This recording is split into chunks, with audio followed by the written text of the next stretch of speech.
So for the Women, Peace, and Security agenda in the future, I would love to see two things that I think are very important. The first is I would love to see a queering of the Women, Peace, and Security agenda. I think that bringing more attention to the compounding, multifaceted identities of women around the world is only going to strengthen the policy solutions in the agenda. I think it also gets at the fact that not all women are the same. That's not a singular category, and that's something feminist scholars have talked about forever, is the fact that, the experience of being a woman is extremely pluralistic. And I think that by, queering the WPS agenda, we bring more of those perspectives in a very valuable way. Adding to that, the second thing that I would love to see more of is greater involvement and connections with Global South women. These are actors who are oftentimes marginalized, but are really at the center, I think, of what I see as kind of the heart of the Women, Peace, and Security agenda. Oftentimes, these are people who are activists, organizers, academics, who are thinking and talking about things that are explicitly relevant to the Women, Peace, and Security agenda. So finding ways to build more coalitions and build more interconnection and maybe seed some of the space for Global South women to be able to speak about their own experiences and what peace and security means for them from a contextual perspective. I hope to see there's more opportunities for researchers from Global South. It's really, we need to bridge between universities and also researchers in Global South with the Global North in a way to give them a leadership role to conduct researchers about their area, and also how to lead the future for better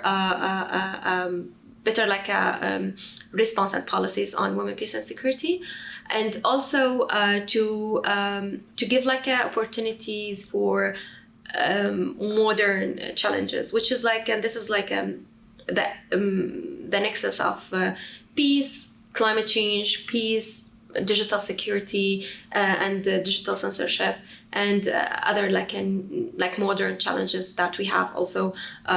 Women, peace, and security with the forced displacement, because we see we have many conflicts around the globe, and we still see how women are the victims, and dealing with and facing with their rights, their bodies rights, and also with the basics. So this is why we need to keep this intersectionality between women, peace, and security and other modern challenges to maximize the optimal results, and also to face the future challenges in a better way, and to learn from the past, and to be more prepared for coming challenges. I think it's important to remember that the Women, Peace, and Security agenda is a bit divided, in the sense that on one hand, WPS really calls for disarmament and demilitarization of peace and security, and understanding it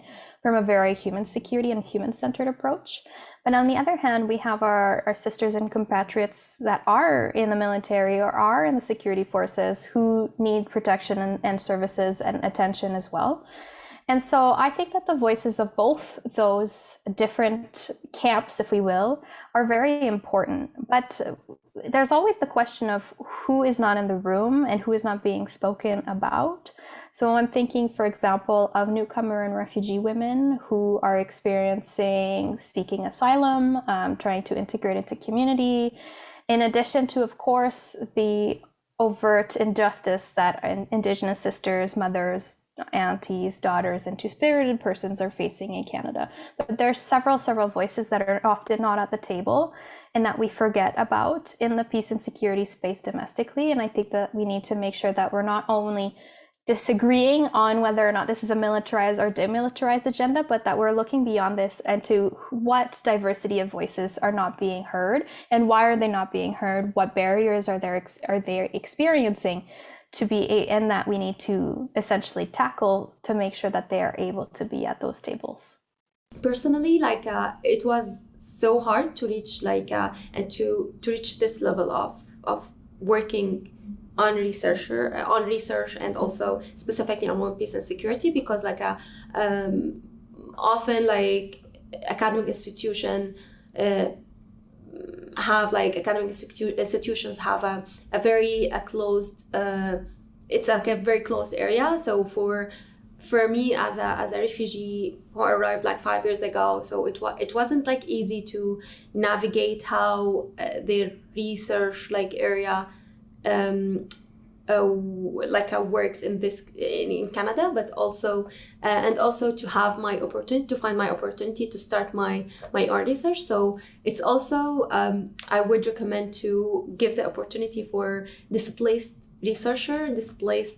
women peace builders, because it's so important in when they've been relocated in a new country to find their niche of research, and also to contribute and to share their knowledge and their experience in academic institutions.